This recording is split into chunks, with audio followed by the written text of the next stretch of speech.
Herzlich willkommen zum neuen Video. Ich bin hier auf dem Biohof Timm in Brandehörner Kirchen in Schleswig-Holstein. Neben mir steht Liefke von der Ahe. Du sollst den Betrieb hier zukünftig übernehmen und wir unterhalten uns mal über eure Kälberaufzucht. Schön, dass ich da sein darf. Ja, vielen Dank. Schön, dass ihr auch hier seid. Erzähl doch mal ein bisschen was zu eurem Hof. Was macht ihr hier? Genau, wir sind der Biohof Timm. Wir sind hier im nördlichen Kreis Pinneberg. Seit 2016 bewirtschaften wir den ökologisch, naturlandzertifiziert. Wir melken derzeit 170 Milchkühe mit einer durchschnittlichen Leistung von 9.500 Liter. Genau, behalten die weibliche Nachzucht. Ja. Und das Besondere ist natürlich, dass im Sommer alle weiden. Hinter dem Stall befinden sich ungefähr 30 Hektar Weideflächen, in denen die Tiere in den Sommern auch drauf laufen. Genau, wir sind hier meine Eltern Vollzeit, ich als Verantwortliche für den Tierbereich. Wir haben Auszubildende mit dabei, 1 bis 2. Eine Herdenmanagerin, die vormittags damit zukommt, noch einen Vollangestellten und 4 Melkerinnen. Oh, ja, okay. Kräftig noch mit Unterstützung. Also viel Personal tatsächlich. Ja, tatsächlich viel Personal, genau. Ja. Gehört auch viel Koordination damit zu, aber Wer kümmert sich darum? auch ich tatsächlich. Das machst du auch so. Na, okay, super. Ja. Gibt so einen Arbeitsplan und dann kann jeder sich das zurechtsuchen, wo er gerne arbeiten möchte. Ja, also wir stehen hier neben euren Kälbern. Am Kuhstall angegliedert habt ihr eure Kälber untergebracht. Ja, erzähl doch mal, was ist das Besondere, wenn wir jetzt auf die Bioproduktion schauen, wenn es um die Kälberaufzucht geht? Habt ihr besondere Herausforderungen? Ja, das war genau das Thema. Dieser Stall ist relativ neu, den haben wir 2 Jahren nochmal angespiegelt.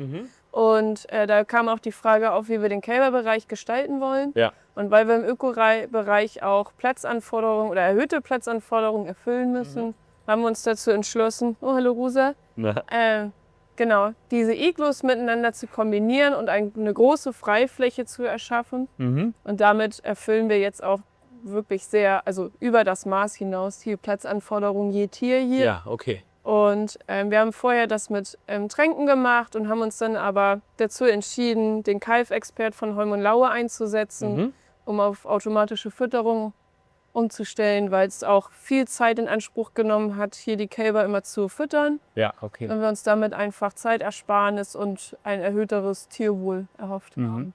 Okay, also ich würde sagen, wir gucken uns den einfach mal an, wir gehen mal rüber und dann schauen wir mal, oder erklärst du mal, wie ihr eure Kälber so füttert. Liefke, du hast gerade beschrieben, wie viele Mitarbeiter bei euch auf dem Hof arbeiten. Wenn du neue Kollegen hast, die du an den Automaten anlernst, wie schnell begreifen die Technik? Also sehr schnell, es ist bedienerfreundlich, würde ich es beschreiben. Also ich habe mehrere Maker, die nichts mit Landwirtschaft am Hut haben und die kann ich problemlos hier ranschicken. Das wird sehr schnell verstanden, dadurch, dass man das auf den Blick erkennen kann, was gemeint ist. Und die können dann auch die Kälber ranholen zum Füttern. Wenn ich als Betriebsleiter mehr Daten haben möchte, dann kann ich mir die auch abrufen. Ja, Von daher ist für jedermann was dabei. Es kann schnell bedient werden, um die Kälber zum Füttern zu bringen, aber ich kann mir auch sämtliche Daten zurechtsammeln, langfristig, die ich über meine Kälber gerne hätte. Und du hast die Informationen auch auf der App? Genau, ich habe die auch auf der App. Das ist, finde ich, auch super, weil ich auch abends gerne noch mal reinschaue, zu gucken, okay, hat das Kalb jetzt noch was getrunken? Ja, Gehe ich vielleicht sonst noch mal hin? Ja. Oder gehe ich morgen früh als erstes dahin und hole das Kalb in die Station, schaue, was da los ist? Genau, dass ich auch Ferndiagnose machen kann. Wenn hier irgendwie mal was nicht stimmt und ich angerufen werde, kann ich sagen, ich gehe ins System rein, wir gucken uns das gemeinsam an, kann Leute da durchleiten. Ja. Das macht Spaß. Damit Also zu im arbeiten. Prinzip, wenn du ein technisches Problem hast oder eine Frage oder wie auch immer, dann können wir bei Holm und Laue uns auf den Automaten schalten und dann schauen, Liefke, schau mal da, vielleicht musst du das Ventil da nochmal reinigen. Genau, das oder ich mache das Gleiche mit meinen Mitarbeitern. Genau. Was war euch wichtig, als ihr euch für diese automatische Fütterung entschieden habt? Genau, dadurch, dass wir Öko sind, ist die andere Besonderheit ja auch noch, dass wir Vollmilch füttern. Wir haben hier einen 200-Liter-Tank, der das immer auf 5 oder auf 3 Grad runterkühlt. Ja, okay. Und genau, verbunden ist mit dem Kalf-Expert, das ist kein Problem. Dann kommt die Milch, wird hier erwärmt und frisch warm an die Kälber ausgefüttert. Ja, okay. Die Milch holt ihr vom Melkstand hier rüber? Genau, wir haben das so eingestellt, dass morgens sind wir zwischen 5 und 6 hier am Melkhaus. Wir fangen um 5:30 an zu melken und es ist so, dass der bis dahin leer ist, der Tank. und dann geht in eine automatische Reinigung, also das System an sich, plus der Tank wird einmal gespült und dann können wir morgens mit frischer Milch auffüllen. Genau, die holen wir aus dem Tank, können hier auffüllen und er kann das wieder frisch verfüttern. Genau. Dann kommt meine Herdenmanagerin zum Frühstück mit dazu und kann dann die Kälber alle ranführen, die noch nicht getrunken haben. Ja. Oder sich darum kümmern. Bis dahin haben die meisten auch schon selbstständig getrunken. Das läuft schon sehr selbstständig. Ja, genau. Nochmal zurück zu dem Auffüllen.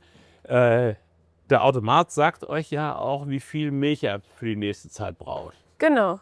Es gibt hier eine Anzeige, der berechnet das anhand dessen, wie viel verbraucht wird und nimmt das auf und gibt uns an, wie viel wir quasi wieder auffüllen sollten. Genau. Und plus minus 5 Liter passt das auch sehr genau. Das passt dann auch? Ja. Okay, ja super. Das ist ja prima. Also das heißt, dass er dann morgens, wenn er dann reinigt, dass dann auch nicht viel Wartezeit ist, bis dann wieder Milch nachgefüllt wird. Genau, das ist der Punkt und man weiß ja auch genau, wie viel Milch man einsetzen kann. Ja. Also man hat auch viel weniger Milchverluste als vorher. Das ist auch etwas, wo jeder Angestellte hier auch mit um kann, weil das Display auch sehr übersichtlich ist und man da sich genau reindrücken kann. Also es ist hier so eine Milchtüte. Jetzt zum Beispiel sind da noch 93 Liter drin. Wenn ich mir das angucke, reicht das auch genau bis morgen. Ja, super. Das ist ja, es soll ja einfach sein. Genau, das ist wirklich einfach, ja. Dann erklär doch mal, wie ist so der Zyklus? Wann kommen die Kälber in den Automaten? Wie lange tränkt ihr sie? Was ist so euer Futterplan? Genau, wir halten unsere Kälber die ersten 4 bis 7 Tage in Einziehiglus.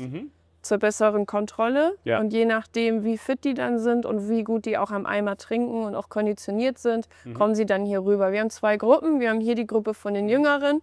Das sind die wir auch gut im Blick haben. Ja. Also mit denen arbeiten wir viel zusammen, weil wir die ja am Anfang auch noch anlernen müssen. Es gibt Kälber, die verstehen das mit den ersten 2 Malen in der Station. Ja, okay. Es gibt welche, die kennen wir auch eine Woche dann ganz gut.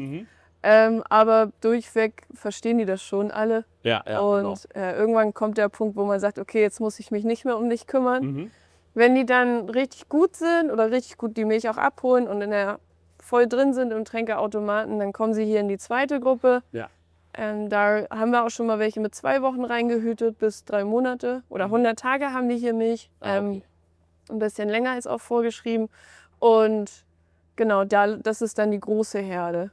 Die haben wir aber nicht so im Blick. Also die laufen eigentlich auch so einfach nebenher.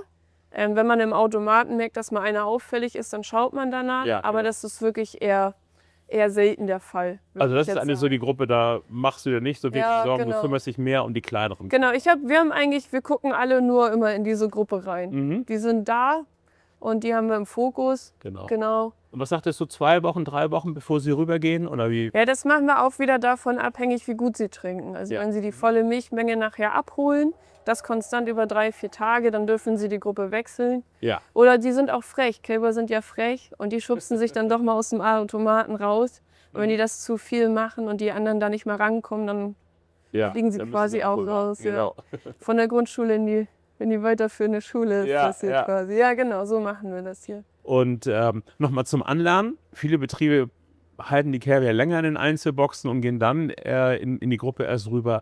Und du sagtest sogar auch mit 4 Tagen schon, dass sie so früh dann an den Automaten gehen, ist auch kein Problem. Wenn sie trinken, sagst du, ist es eigentlich... Genau, wir sind ja angehalten, die nur 1 Woche alleine zu halten. Genau. Und unser Verständnis, darin geht es auch, weil es Herdentiere sind, dass wir es auch gerne möchten, dass sie schnell im Herdenverband sind. Genau. Deswegen auch diese kleine Gruppe hier, genau. Und die gehen hier auch rein mit 4 Tagen. Ja, das ist wirklich je nachdem, wie fit die sind. Es ist auch, die kriegen direkt ein Halsband um, kommen hier rein. Das Halsband wird ja sofort erkannt. Ich kann hier eingeben, wie alt die sind. Der ist auch so eingestellt mit 4 Tagen. Aber dafür haben wir uns so entschieden, dass wir das gerne so machen wollen, dass die möglichst früh hier reinkommen. Und wir haben auch festgestellt, dass sie eine viel bessere Entwicklung hinlegen, weil die einfach viel Bewegung haben. Ja, genau. Dieser Sozialverband, also die putzen sich gegenseitig. Wenn es kalt ist, dann liegen die eng aneinander. Die haben das Bedürfnis, zusammen zu sein und dann bietet ihr denen dieses Bedürfnis auch entsprechend an, ja. Manchmal gibt es hier auch Spielzeiten. Wir haben nicht raus wann, aber manchmal hüpfen die hier alle durch die Gegend. Ja. Dann legen sich auch mal wieder welche in die Iglus zurück und brauchen ihre Ruhe. Die werden auch in Ruhe gelassen meistens. Also das macht schon Spaß, das zu gucken. Also wir erwischen uns oft, dass wir hier stehen und denen einfach beim beim Darleben zu beobachten. Ich finde euren Stall, wie ihr ihn geplant habt, auch super, weil ihr habt einen sehr, sehr großen Auslaufbereich für die Kälber vor diese Hütten. Und du beschreibst es ja auch, die Kälber suchen sich selber ihren Bereich aus, wo sie eigentlich gerne bleiben wollen. Ne? Genau, wir haben 3 Bereiche. Wir haben das Iglu, wo wir noch so versuchen, auch ein bisschen die Wärme zu halten.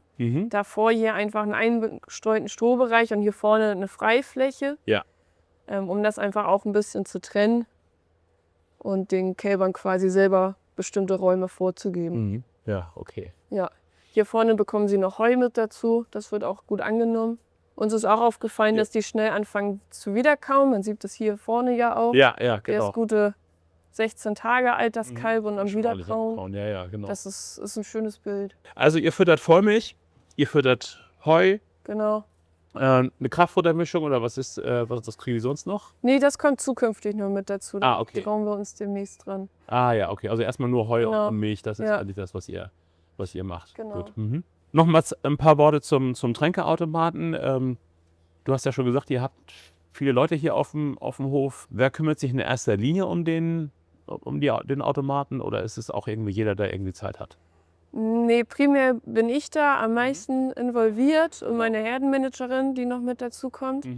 Und ich finde es aber auch angenehm, Leute daran zu bringen, weil es sehr einfach ist. Also hier gibt es viele Symbole drauf, die für sich sprechen. Also hier gibt es ja das Menü, das sagt, da sind 20 Kälber jetzt hier am Automaten und 5 davon müssen vielleicht mal rangeführt werden. Das dröselt er ja auch auf. Ja, und es gibt ja auch das Handbuch, wo man alles sofort nachlesen kann.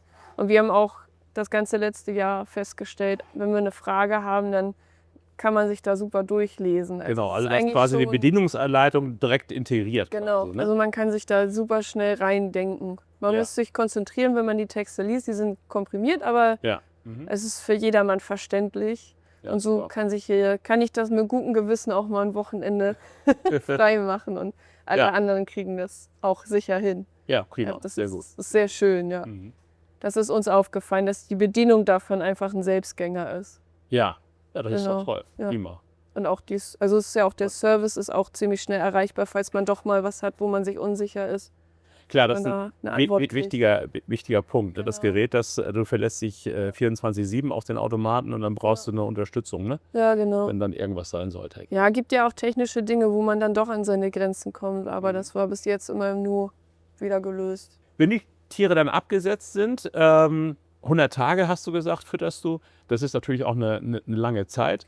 Genau, die kriegen 90 Tage, die normale Menge, wie man denen das auch geben würde. Und die letzten 10 Tage dann 2 Liter. Ja. Und am 99. Tag werden die abrupt von 2 Liter auf 0 abgesetzt. Ja. Also da gibt es bei denen hier einen Cut. Wir haben ein bisschen Angst davor, dass die sich gegenseitig besaugen. Und in Rücksprache zu anderen, die das eingesetzt haben, war das eine Möglichkeit, das zu unterbinden. Und das klappt auch sehr gut. Dass die Entwöhnungsphase einfach länger da ist, aber dann abrupt. Und dann verlassen die auch diese Gruppe. Ja, genau. Dann gehen sie auch direkt raus in den Genau, dann kommen sie in den nächsten Bereich. Genau, okay. Man muss nachher aufpassen, wenn man in dieser Gruppe ist, wo man die immer viel hat, die laufen einem auch hinterher. Also okay, gut. wir werden nachher ein bisschen zu anhänglich. In der Gruppe wird es schon wieder weniger, aber die kennen einen natürlich auch und wissen, wo es die Milch quasi gibt. Okay. Liefke, prima, vielen Dank. Jetzt ganz zum Schluss eine Frage noch an dich, wenn du deiner Kälberhaltung eine Überschrift geben würdest. Wenn du hier über deinen Kälberstall einen Spruch an die Wand nageln müsstest, was würde da drauf stehen? Sozial- und artgerechte Kälberhaltung würde ich es nennen. Weil sie einfach in diesem Sozialverbund leben, weil es artgerecht fürs einzelne Individuum ist. Genau. Ja, seid noch modern noch mit dazu. Modern auch noch, ja, guck mal, sehr schön. Genau. Sozial, artgerecht und modern. Ja. Sehr schön. Eine sehr gute Zusammenfassung. Liefke, recht herzlichen Dank. Ich fand, es war super spannend hier bei dir. Schön, dass wir da sein durften. Hat mir auch viel Spaß gemacht. Dankeschön. So, und wenn euch das Video gefallen hat und ihr mehr Videos sehen wollt, dann bleibt einfach auf dem Kanal. Hier bei YouTube, wisst ihr, gibt es einen Haufen andere Informationen rund um Kälberhaltung. Recht herzlichen Dank und bis zum nächsten Mal. Tschüss. Tschüss.